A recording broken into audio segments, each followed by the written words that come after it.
13 अगस्त 1972 पाकिस्तान का रावलपिंडी एक ऐसा प्रिजनर ऑफ वॉर कैंप जहां से भागना लगभग नामुमकिन माना जाता था। ऊंची ऊंची दीवारें, उनके ऊपर लगे काटीले तार, हर कोने पर तैनात हथियारबंद सैनिक, और इन्हीं दीवारों के भीतर बंद थे भारतीय वायुसेना के 12 बहादुर पायलट। लेकिन उसी रात कुछ ऐसा होने वाला था जिसने पाकिस्तान की कड़ी सुरक्षा व्यवस्था को चुनौती दे दी। यह कहानी सिर्फ एक जेल से भागने की नहीं, बल्कि उस जज्बे की है जो किसी भी हालत में हार मानना नहीं जानता। इस कहानी की शुरुआत होती है 3 दिसंबर 1971 से, जब भारत और पाकिस्तान के बीच युद्ध अपने चरम पर था। जमीन पर भारतीय सेना पाकिस्तान को लगातार पीछे धकेल रही थी, लेकिन आसमान में हालात उतने आसान नहीं थे। पाकिस्तान के जफरवाल इलाके में बना एक ऊंचा वॉच टावर भारतीय वायुसेना के लिए बड़ी समस्या बन चुका था, क्योंकि वहां से दुश्मन भारतीय मूवमेंट पर नजर रखता था और कई बार सटीक फायरिंग भी करता था। इस वॉच टावर को नष्ट करने की जिम्मेदारी दी गई भारतीय वायुसेना के जांबाज pilot squadron leader Dilip Parulkar को, जो अपने साहस और अनुशासन के लिए जाने जाते थे। उन्हें पता था कि यह मिशन आसान नहीं है, लेकिन देश के लिए यह जोखिम उठाना जरूरी था। 10 दिसंबर 1971 को दिलीप पारुलकर अपने सुखोई फाइटर जेट के साथ मिशन पर निकले, लेकिन जैसे ही वह टारगेट के करीब पहुंचे, पाकिस्तान की एंटी एयरक्राफ्ट गनों ने उन पर जबरदस्त फायरिंग शुरू कर दी। कुछ ही सेकंड में उनका विमान बुरी तरह क्षतिग्रस्त हो गया और हालात बिगड़ते देख उन्होंने तुरंत इजेक्ट करने का फैसला किया। उनकी जान तो बच गई, लेकिन वह दुश्मन की जमीन पर उतर चुके थे। जमीन पर उतरते समय वह पहले से घायल थे और खुद को संभालने की कोशिश ही कर रहे थे कि आसपास के लोग वहां जमा होने लगे। भीड़ उन्हें देखकर चिल्लाने लगी और कुछ ही पलों में उन पर हमला कर दिया गया। उन्हें पीटा गया, उनका सामान छीन लिया गया और दर्द, थकान और मारपीट के कारण वह वहीं बेहोश हो गए।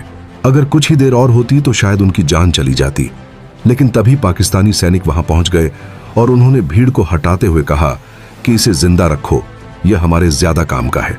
इस तरह दिलीप पारुलकर को मौत के मुंह से निकालकर हिरासत में ले लिया गया। जब उन्हें होश आया तो उन्होंने खुद को एक अंधेरी, तंग और सीलन भरी कोठरी में पाया, जहां एक पाकिस्तानी अधिकारी उनके सामने खड़ा था। उसने कागज और पेंसिल उनकी तरफ बढ़ाते हुए कहा कि आदमपुर एयरबेस का नक्शा बनाओ। पारुलकर समझ गए कि उनसे क्या निकलवाने की कोशिश की जा रही है और उन्होंने तुरंत मना कर दिया। इसके बाद शुरू हुआ इंटेरोगेशन और टॉर्चर का सिलसिला, जिसमें उन पर लगातार दबाव डाला गया। आखिरकार उन्होंने एक नक्शा बनाया, लेकिन वह आदमपुर एयरबेस का नहीं बल्कि मुंबई एयरपोर्ट का था। जब अधिकारी को सच्चाई का पता चला तो वह गुस्से से तिलमिला उठा और उसने पारुलकर को सजा सुनाई कि उन्हें पूरी रात एक कोने में खड़े रहना होगा और अगर वह बैठे तो तुरंत गोली मार दी जाएगी। पूरी रात पारुलकर बिना हिले खड़े रहे। उनका शरीर जवाब दे रहा था, लेकिन उन्होंने हार नहीं मानी। एक गार्ड को उन पर तरस आ गया और उसने धीरे से उन्हें बैठने की इजाजत दे दी, लेकिन चेतावनी दी कि अगर कोई अधिकारी आए तो तुरंत खड़े हो जाना। अगले कई दिनों तक पारुलकर ने इसी तरह टॉर्चर सहा, लेकिन उन्होंने कोई अहम जानकारी नहीं दी। आखिरकार पाकिस्तानी अधिकारी भी थक गए और उन्हें बाकी भारतीय कैदियों के साथ रावलपिंडी के POW कैंप में डाल दिया गया, जहां भारतीय वायुसेना के कुल 12 पायलट कैद थे। यहां उन्हें पता चला कि बाकी साथियों के साथ भी ऐसा ही बर्ताव हुआ था, लेकिन किसी का हौसला नहीं टूटा था। कैंप का इंचार्ज उस्मान हामिद था, जो बाकी अधिकारियों से अलग था और कैदियों के साथ इंसानियत से पेश आता था। 25 दिसंबर 1971 को कैंप में खबर पहुंची कि पाकिस्तान ने सरेंडर कर दिया है और भारत युद्ध जीत चुका है। यह सुनते ही कैंप में खुशी की लहर दौड़ गई, क्योंकि सभी को लगा कि अब जल्द ही उनकी रिहाई हो जाएगी। लेकिन दिलीप पारुलकर के मन में एक अलग ही सोच चल रही थी। उन्हें महसूस हो रहा था कि कैदियों की अदला बदली में काफी समय लग सकता है और वह सिर्फ इंतजार करने वालों में से नहीं थे। उनके दिमाग में एक विचार जन्म ले चुका था, अगर मौका नहीं मिलता तो मौका बनाया जाता है। यही सोच आने वाले समय में एक ऐसी योजना में बदलने वाली थी जो रावलपिंडी की मजबूत दीवारों को भी चुनौती देने वाली थी। जंग खत्म हो चुकी थी, लेकिन रावलपिंडी के उस PO कैंप में बंद इन भारतीय पायलटों की लड़ाई अभी भी जारी थी। बाहर दुनिया में सब कुछ बदल चुका था, लेकिन उनके लिए समय जैसे थम गया था। दिन बीतते जा रहे थे, हफ्ते गुजर रहे थे, लेकिन रिहाई की कोई ठोस खबर नहीं थी। शुरुआत में सभी को भरोसा था कि जल्द ही कैदियों की अदला बदली होगी और वे अपने देश लौट जाएंगे, लेकिन जैसे जैसे समय गुजरता गया यह उम्मीद धीरे धीरे कमजोर पड़ने लगी। कैंप के अंदर एक अजीब सी खामोशी फैल गई थी, जहां हर चेहरा बाहर जाने का इंतजार कर रहा था।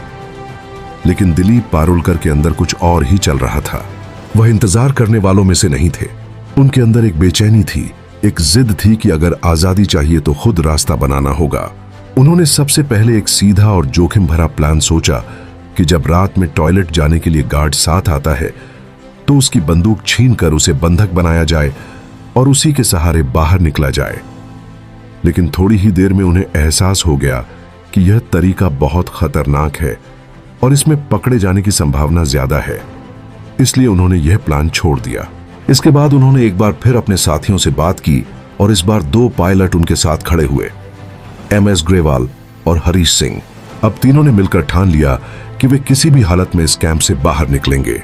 उन्होंने सबसे पहले कैंप का बारीकी से निरीक्षण करना शुरू किया।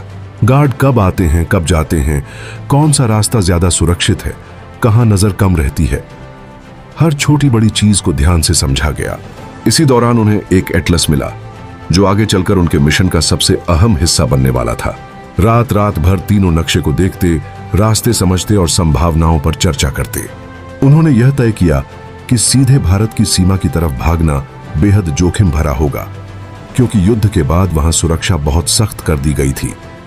इसलिए उन्होंने एक अलग रास्ता चुना।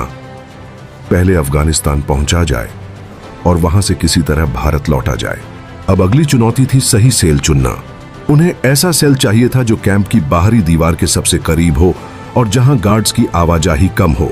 काफी दिनों तक निरीक्षण करने के बाद उनकी नजर सेल नंबर 4 पर पड़ी। लेकिन उस सेल में शिफ्ट होना आसान नहीं था। यहां पारुलकर की समझदारी काम आई। उन्होंने गार्ड्स के साथ अपना व्यवहार हमेशा अच्छा रखा था, जिससे उनकी कुछ सिपाहियों से पहचान बन गई थी। उसी का फायदा उठाते हुए उन्होंने रिक्वेस्ट डाली और आखिरकार उन्हें सेल नंबर 4 में शिफ्ट कर दिया गया। इस सेल में पहले से एक और भारतीय पायलट मौजूद थे, विद्याधर शंकर चाटी, जो भागने के प्लान में शामिल नहीं होना चाहते थे। लेकिन उन्होंने तीनों की मदद करने का फैसला किया। अब शुरू हुआ असली मिशन, दीवार में सुरंग बनाना। सेल की दीवार लगभग 18 इंच मोटी थी और बिना किसी औजार के इसे तोड़ना नामुमकिन लगता था। लेकिन किस्मत ने एक बार फिर उनका साथ दिया। किसी तरह उन्होंने एक कैंची और एक स्क्रू ड्राइवर हासिल कर लिया। अब हर रात ठीक 12 बजे से लेकर करीब 8 बजे तक, जब पूरा कैंप सो जाता था, तीनों अपना काम शुरू करते।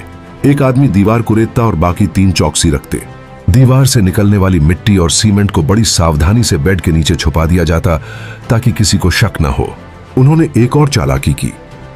सेल के अंदर लगे बल्ब का फ्यूज उड़ा दिया, जिससे गार्ड्स को अंदर साफ दिखाई न दे। जेल में बल्ब बदलने की प्रक्रिया धीमी थी और इसी का फायदा उन्हें मिलता रहा। एक रात खतरा बहुत करीब आ गया।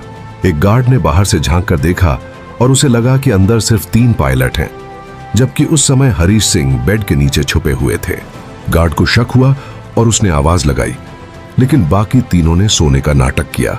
गार्ड तुरंत अपने सीनियर उस्मान हामिद को बुलाने गया। उसी दौरान हरीश सिंह तेजी से बाहर निकले और अपनी जगह पर लेट गए।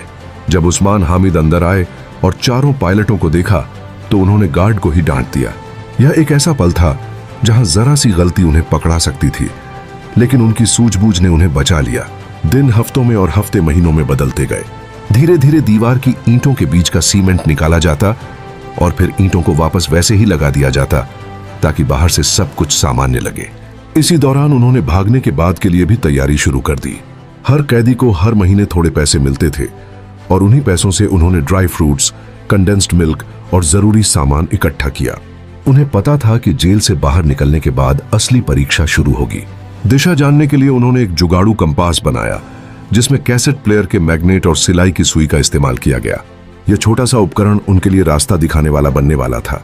इसके अलावा पारुलकर को घर से मिले कपड़ों की मदद से उन्होंने जेल के टेलर को पैसे देकर तीनों के लिए पठानी सूट सिलवाए, ताकि बाहर निकलने के बाद वे आम लोगों में घुल मिल सकें और किसी को उन पर शक न हो।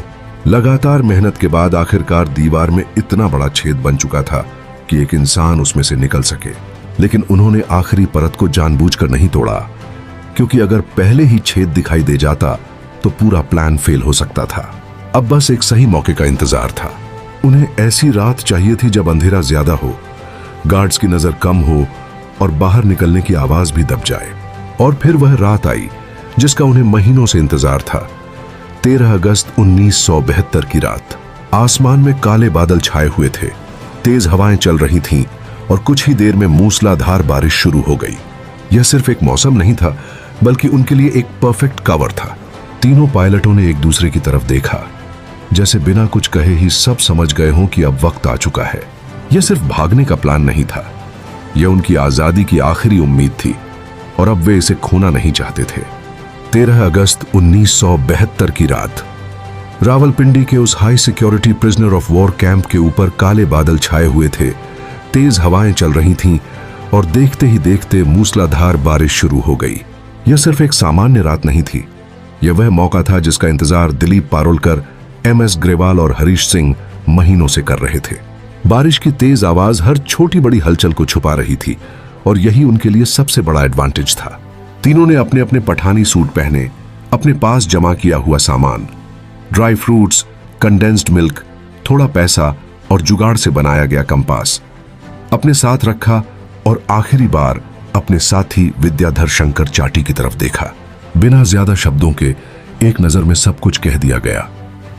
अगर किस्मत ने साथ दिया तो आजादी, और अगर नहीं तो शायद हमेशा के लिए कैद। इसके बाद पारोलकर ने दीवार की उस आखिरी पतली परत को धीरे धीरे तोड़ना शुरू किया, जिसे उन्होंने जानबूझकर अब तक बचाकर रखा था। बारिश की वजह से टूटने की आवाज बाहर तक नहीं पहुंची और कुछ ही पलों में दीवार में बना वह छेद पूरी तरह खुल चुका था। एक एक करके तीनों उस संकरे रास्ते से बाहर निकले और अब वे उस सेल के बाहर थे जहां से निकलना कभी नामुमकिन माना जाता था। बाहर आते ही उन्होंने देखा कि दीवार के पास ही एक पाकिस्तानी गार्ड चारपाई पर सो रहा था। यह पल बेहद खतरनाक था, क्योंकि जरा सी आहट उन्हें दोबारा कैद में डाल सकती थी या उससे भी बुरा कुछ हो सकता था। लेकिन अब वापस जाने का कोई रास्ता नहीं था। तीनों तेजी से दीवार की तरफ बढ़े। उन्होंने अपने कपड़ों को बांधकर एक अस्थायी रस्सी बनाई और उसे ऊपर फेंककर काटीले तारों के पार अटकाया। सबसे पहले पारोलकर ऊपर चढ़े, फिर ग्रेवाल और आखिर में हरीश सिंह। कुछ ही सेकंड में तीनों उस ऊंची दीवार को पार करके दूसरी तरफ उतर चुके थे। अब वे कैंप के बाहर थे, आजाद। लेकिन असली चुनौती अभी शुरू हुई थी। तीनों बिना समय गंवाए तेजी से आगे बढ़े और पास के बस स्टैंड तक पहुंचे। किस्मत उस रात उनके साथ थी, क्योंकि उन्हें पेशावर जाने वाली बस मिल गई। पूरी रात का सफर, हर पल डर कि कहीं कोई पहचान न ले, कहीं कोई सवाल न पूछ ले, लेकिन वे किसी तरह पेशावर पहुंच गए। सुबह का उजाला उनके लिए खतरे का संकेत था, क्योंकि अब उन्हें भीड़ में घुलना था। सबसे बड़ा डर था पहचान का। अगर किसी ने उनसे कलमा पढ़ने को कहा या उनका मेडिकल चेक हुआ तो सब खत्म हो सकता था। इसलिए उन्होंने तुरंत फैसला किया कि वे खुद को क्रिश्चियन बताएंगे, ताकि ज्यादा सवाल न उठे। पेशावर से उन्होंने एक और लोकल बस पकड़ी और आगे बढ़ते हुए लंडी कोटल पहुंचे। अब वे अपने लक्ष्य के बेहद करीब थे, तोरखम बॉर्डर, जहां से उन्हें अफगानिस्तान में दाखिल होना था। लेकिन यहीं किस्मत ने एक ऐसा मोड़ लिया जिसने पूरी कहानी बदल दी।